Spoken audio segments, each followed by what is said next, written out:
Hello, je m'appelle Manon, j'ai 31 ans et il y a 4 ans, j'ai fait une grosse dépression suite à une rupture amoureuse et ça, je l'avais pas du tout vu venir. Et aujourd'hui, dans cette vidéo, je vais te raconter pour la première fois tout ce qui s'est passé et comment j'ai fait pour m'en sortir. Et comment aujourd'hui aider les autres, c'est aussi devenu mon métier, chose qui n'était pas du tout prévue à la base.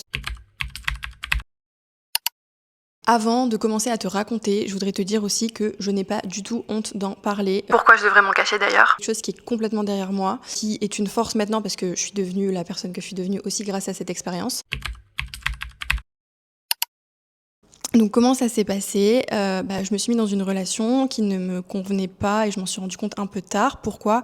J'étais pas alignée avec le style de vie dans lequel j'étais entrée, tout simplement. J'ai toujours aimé voyager, j'ai toujours aimé bouger, faire plein de choses. Et en fait, j'étais dans une relation, en plus du Covid qui n'a pas aidé, qui ne me permettait pas de bouger, c'était pas de m'épanouir à 100% comme moi je le voulais. Je me rendais pas forcément compte parce que voilà, par amour, il faut faire des concessions. Et il y a des choses sur lesquelles on peut pas forcément en faire. Des fois, ça fonctionne pas et ça fonctionne pas et il faut se rendre à l'évidence. J'étais complètement dans un déni. Attention, j'aimais énormément la personne, c'était pas du tout le problème. Je faisais que pleurer, j'ai toujours été quelqu'un qui aimait bien faire la fête, qui aimait bien voir mes amis et en fait à ce moment-là, je n'y arrivais plus du tout. J'étais complètement à l'ouest, donc je suis déjà quelqu'un d'introverti, mais là j'étais plus qu'introvertie, je restais vraiment tout le temps toute seule, j'arrivais plus à sortir et en fait je ressentais un mal-être très profond, j'avais une énorme boule au ventre, j'étais au bout en fait, j'avais l'impression de mourir de l'intérieur à petit feu. Ça a duré quand même un certain temps, peut-être 3, 4, 5, 6 mois. Je me suis dit un soir, ok, bon, si demain tu ne vas pas bien, tu rentres chez toi. Mais chez moi où? J'habitais déjà avec mon copain à ce moment-là, donc c'était chez moi, chez mes parents. Le lendemain matin, je me suis réveillée et j'avais cette énorme boule encore où je dis, ok, il faut que je rentre. Je rentre chez moi, j'arrive devant chez mes parents et je leur dis, écoutez, ça va vraiment pas, je comprends pas. J'ai l'impression que je suis en train de mourir de l'intérieur, donc ils comprennent pas trop parce que du coup, j'en parle jamais d'habitude. Et je pars expliquer à mon médecin ce qui m'arrive, que du coup, le médecin m'a mis en arrêt maladie pendant une semaine. J'étais chez moi et je n'arrivais ni à m'alimenter, ni à m'hydrater. Du coup, à partir du moment où j'ai compris et que je suis sortie de mon déni, j'étais du coup à ce moment-là à 47 kilos et je suis descendue du coup à 42 kilos. Et le pire en fait, c'est que j'arrive même pas à boire de l'eau, ça me faisait trop mal, en fait, ça passait pas. Au bout d'une semaine, le lendemain matin, je dois reprendre le travail, donc c'était en période de Covid, donc j'étais en télétravail. Le médecin revient chez moi à domicile et ce que j'ai oublié de vous dire, c'est que la semaine d'avant, quand je l'avais vue pour la première consultation, elle m'avait donné un antidépresseur, chose que j'avais un peu refusé de prendre parce que je suis pas du tout médicament, c'est pas du tout mon truc. Ce jour-là, du coup, j'ai quand même décidé de prendre l'antidépresseur parce que j'allais tellement mal que je voyais pas d'autre solution. Donc je l'ai pris, autant vous dire que je l'ai pris qu'une seule fois, je l'ai pris qu'une seule nuit parce que j'étais au bout de ma vie. Je n'ai pas réussi à dormir de la nuit, de l'avoir pris. J'avais l'impression d'être dans un rêve éveillé, j'avais l'impression de plus être moi-même. Je me suis dit ok, plus jamais. Je me suis réveillée le lendemain et je me suis dit ok, c'est pas possible. Je me soignerai toute seule. Elle m'a aussi du coup donné alors je pense que ça s'appelle du Lexomil. En fait, comme j'avais une boule au ventre, elle essayait d'éteindre cette boule au ventre. En fait, oui, ça l'éteignait pendant 6 heures. Tant que je reprenais pas le cachet après, ça revenait. Donc en fait, ça mettait juste un pansement temporaire. Et moi, ça m'allait pas du tout parce que je voulais guérir complètement. Je voulais carrément plus avoir mal et pas prendre des médicaments, me shooter pour me sentir bien. Donc j'ai fini par arrêter, ce qui fait que du coup, une semaine après, elle est revenue chez moi pour constater qu'on avait perdu à peu près 5 kilos et qu'il fallait faire quelque chose. Donc elle a conseillé à ma mère de m'emmener du coup à l'hôpital, soit aux urgences psychiatriques. Alors quand j'ai entendu ça, autant vous dire que j'étais au bout et en même temps j'étais super contente. Une partie de moi qui me disait ok, hôpital psychiatrique, urgence psychiatrique, comment ça se fait, comment tu peux en arriver là? Je suis quelqu'un qui a grandi avec des parents quand même très terre à terre, la dépression, ouais, ça existe, mais pour moi c'était pour les autres. J'étais quelqu'un quand même qui ressentait ses émotions, mais pas non plus énormément. En fait, je suis passée d'un extrême à l'autre en à peine une semaine, en sortant de ce déni. Mais d'un autre côté, il y avait une partie de moi qui souffrait tellement à l'intérieur de moi. Je suis levée de ce canapé et j'ai dit, ok, allons-y tout de suite, j'en peux plus. Et on est parti. Arrivée du coup devant l'hôpital, je dis à ma mère, en fait, je descends de la voiture et je lui dis, écoute, je sais pas si je dois te dire de m'attendre ou pas, mais en tout cas, je sais pas quoi te dire, fais ce que tu veux. Moi, je pars. Je sais pas en fait, je sais pas où j'allais en fait. Je comprenais pas ce qui m'arrivait, donc je savais pas quoi lui dire. Donc je monte les marches, j'arrive du coup au secrétariat, j'explique mon souci et on me met du coup dans une salle d'attente avec des personnes qui ont des véritables problèmes psychiatriques. Donc là encore une fois, j'étais en pleurs et je me reposais des questions. Je me disais ok, pourquoi je suis là, comment ça se fait, pourquoi j'en suis arrivée là en fait. Enfin, qu'est-ce que j'ai loupé, qu'est-ce qui s'est passé.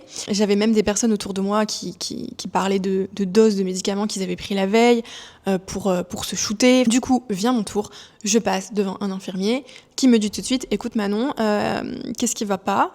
Donc je lui explique qu'en fait, je me sens très mal de l'intérieur, j'ai une énorme boule au ventre et que j'ai vraiment, enfin en fait, si vivre, c'est vivre avec cette douleur, je ne préfère même plus vivre. Donc elle me demande du coup si j'ai des envies suicidaires. Je lui dis non, pas du tout. Par contre, je préférais ne plus exister si c'était pour vivre cette douleur à vie. En fait, je trouve ça horrible. Ça fait quelques mois que ça vient, mais là en fait c'est tellement douloureux que je n'arrive pas à enlever cette boule et en fait j'arrive plus à m'alimenter, j'arrive plus à m'hydrater. Bref, elle m'écoute et me dit écoute, est-ce que tu peux m'en dire un peu plus sur toi?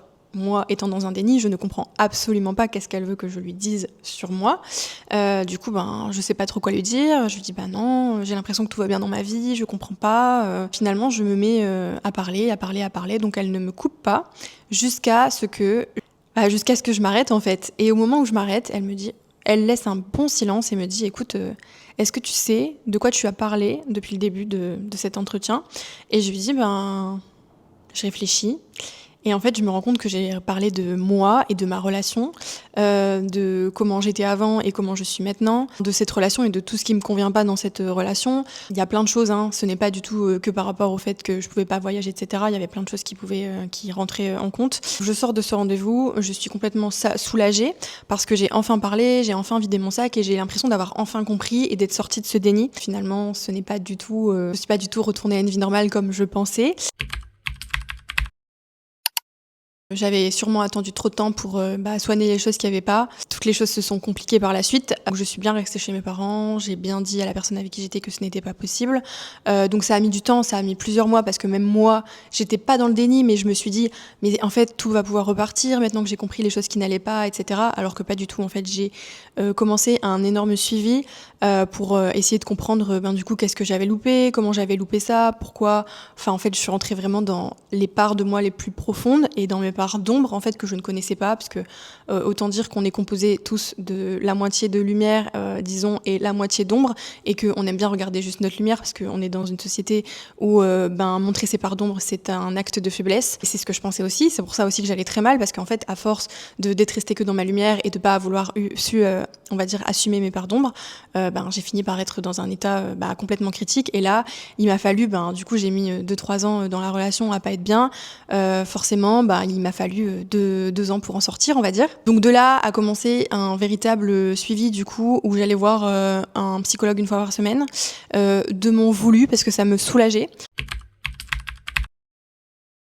Donc toutes les semaines j'allais chez ma psychologue, je lui parlais du coup de moi, de cette relation, de ce que j'étais en train de vivre. En fait, j'ai essayé de remettre juste les choses à leur place et d'enlever des choses que j'avais mis dans certains tiroirs pour les placer dans d'autres parce qu'elles étaient potentiellement pas dans le bon tiroir.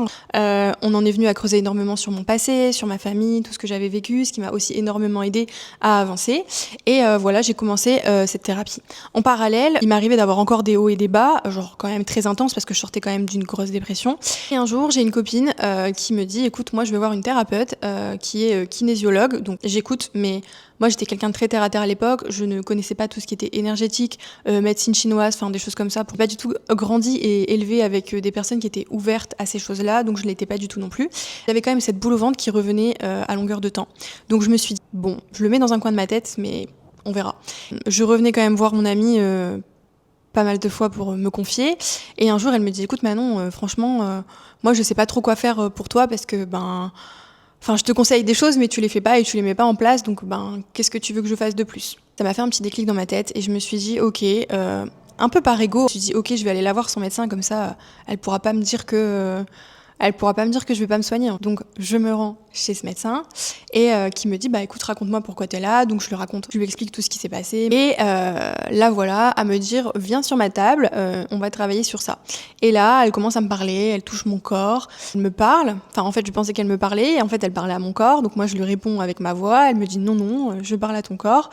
Donc je me dis mais qu'est-ce qu'elle raconte? Je me dis c'est une expérience. Bref, je sors de là, j'appelle ma copine et je lui dis écoute meuf, je sais pas trop pourquoi tu m'as... je comprends... c'était très cool, mais... je n'y croyais pas du tout. Donc, je vais la rejoindre. Donc, je ricane un peu de tout ce qui s'est passé. Et en fait, il s'avère que 3 heures après, je rentre chez moi. et petit à petit ma boule disparaît, ma boule au ventre. Il faut savoir qu'à ce moment-là, j'allais déménager, enfin j'étais chez mes parents, j'avais laissé l'appartement à mon ancienne relation et du coup je devais récupérer mes affaires, on devait déménager. Sauf que le problème c'est que dès que je voyais la personne avec qui j'étais avant, je me mettais à pleurer instinctivement, directement. Franchement c'était des prises de larmes à partir du moment où je le voyais, parce qu'en fait je l'aimais tellement que j'avais même pas envie de le quitter, et c'était juste que en fait c'était pas possible. Des fois la relation n'est pas possible. Et du coup, je faisais que pleurer. Je me suis dit, mais comment je vais faire pour ce déménagement? Et en fait, après ce rendez-vous, je n'avais plus de boule au ventre et j'ai complètement arrêté de pleurer. Je pouvais revoir cette personne. On va dire que cette émotion, je sais pas où ça avait disparu, mais ça avait disparu. Je me suis quand même dit à ce moment-là, ok, je sais pas ce qu'elle m'a fait, cette dame, mais en tout cas, ça m'a énormément aidée. J'y retournerai. J'y suis retournée plusieurs fois pour plein d'autres soucis et ça m'a beaucoup aidé, ça m'a déjà beaucoup soulagée. En parallèle, on m'avait conseillé aussi une énergéticienne. Dès que j'entendais de parler quelque chose qui pouvait me guérir, j'y allais. Je continue du coup à faire mon psychologue et la kinésiologue, et en fait à partir du moment où je commence l'énergéticienne, j'arrête la psychologue parce que je sens que j'ai atteint la fin de ce que cette personne pouvait m'apporter. Je vois du coup cette énergéticienne qui me suit et qui commence du coup à... Donc c'est différent de la kinésiologue, qui commence à travailler sur mes énergies, et à chaque fois que je sors de ces séances, je me sens relativement bien. Et ensuite, un jour, je me rends compte que pareil, j'atteins un peu mon plafond sur la kinésiologie. Et je me dis, en fait, j'ai envie de pousser le bouchon un peu plus haut. Je me rends compte que en fait, je deviens une nouvelle personne, mais encore mieux que la personne que j'étais avant. Donc à ce moment-là, j'en parle dans mon entourage, j'en parle à ma kinésio, et ma kinésio me dit, mais écoute Manon, moi j'ai un truc à te proposer, ça s'appelle de la respiration holotropique. Et ok, vas-y. Dans tous les cas, je me dis que si ces pratiques ont marché pour moi, autant aller voir plus loin. Donc elle me dit, écoute, on peut faire une séance. Donc c'est une séance qui va durer 3 heures. Je dis, ok, étape du dessus, est-ce que je me sens prête, est-ce que je me sens pas prête? Pour moi, c'est un peu des trucs de perché, tout ça, donc voilà. Bref, je me dis, ok, j'ai tellement kiffé ces choses-là qui m'ont tellement étonnée que autant y aller. J'y vais, je fais cette séance et waouh, genre, il se passe trop de choses. Je kiffe. En parallèle, sans le savoir, sans m'en rendre compte, même si je me guéris, j'enchaîne encore des relations toxiques qui ne me conviennent pas alors que je ne m'en rends absolument pas compte. En parallèle, je suis toujours salariée pour un promoteur immobilier lillois et on est en plein Covid, je suis chez moi pendant que je me soigne et en vient du coup le moment où on peut commencer à retourner au travail, et en fait je me sens plus du tout à ma place dans ce travail. Ce déni en fait m'a fait complètement changer à l'intérieur de moi, et toutes les choses que je suis en train de guérir, en fait, me font découvrir une nouvelle partie de moi que j'adore. Je réfléchis à qu'est-ce que je peux faire, et je décide du coup de démissionner et de me mettre à mon compte dans la com et marketing. À la suite du coup de toutes les thérapies que j'ai faites, je décide de partir à Bali, me retrouver par un voyage un peu de transition, et en même temps je suis à mon compte, je peux travailler avec mon ordinateur. Vient du coup le jour où je trouve un mentor, donc Moon, qui m'apprend plein de choses. J'adore ma séance avec lui, et à partir de ma séance avec lui, je coupe avec certaines de mes relations toxiques. Je comprends que encore quelque chose a changé en moi. Et un jour, je vois dans mes stories des personnes qui font une pratique et qui sont en train un peu de bouger dans tous les sens, et je me dis ok, ça c'est vraiment le truc que j'ai vraiment pas envie d'atteindre, j'ai pas du tout envie de faire ça, etc. Une de mes amies le fait et elle me dit tu devrais vraiment essayer, franchement c'est trop bien. Bref, je change d'avis, je décide d'aller à cette séance, une séance collective où je me retrouve avec 15 personnes, je suis allongée sur le tapis et commence cette séance et je ressens des choses dans mon corps. En fait j'avais un petit peu peur sur le moment, du coup je ressens, mais j'essaye un peu de garder le contrôle, ce qui est complètement possible du coup pendant cette séance. Je sors de cette séance et je me dis ok, j'ai complètement envie de me prendre une séance individuelle avec cette personne, sauf que une séance individuelle de cette pratique coûte plus de 200 €. Je dis ok, est-ce que ça vaut le coup, est-ce que ça vaut pas le coup? Je me retrouve dans son salon à faire une séance individuelle de cette pratique, et cette pratique c'était le prana activation, bien évidemment. Gros coup de cœur, je commence à bouger dans tous les sens. En fait je sens que je me sens portée par une énergie, moi très terre à terre à la base, voilà, je me dis ok, j'ai loupé quelque chose en fait. J'ai aussi loupé qu'il existait des choses dans le monde que je connaissais pas, et franchement je trouve ça incroyable. Bref, j'adore. À la suite de cette séance, je me dis ok, il faut que je continue à faire des séances. À la fois je me guéris, à la fois j'apprends des choses, à la fois je commence à faire des choses qui me passionnent, j'adore, je deviens une nouvelle personne. Continuons quoi. Je décide de rentrer de Bali, je rencontre d'autres mentors en France qui me disent un petit peu les mêmes choses que mes mentors balinais. J'apprenais beaucoup de ces personnes parce que je sentais que, je me suis dit si cette personne elle a ça, pourquoi moi je pourrais pas l'avoir en moi en fait. Des amis me proposent de partir à Dubaï, des amis que j'ai rencontrés dans le contexte professionnel et je leur dis, bon, je me dis, ok, je fais 4 mois là-bas et je rencontre quelqu'un là-bas qui me dit, écoute, moi j'ai une expérience à te proposer, par contre c'est quand tu rentreras en France, c'est à Nice. C'est une expérience qui est encore un niveau plus poussé. Donc je me dis, et encore une fois, est-ce que je suis prête à ça ou pas ? Finalement, je rentre en France, je prends cette expérience qui me coûte un bras. Alors ce qu'il faut savoir, c'est que j'habite Lille et que l'expérience était à Nice. Donc me voilà prendre un aller-retour pour Nice sur 2 jours. C'était une expérience à 700 €.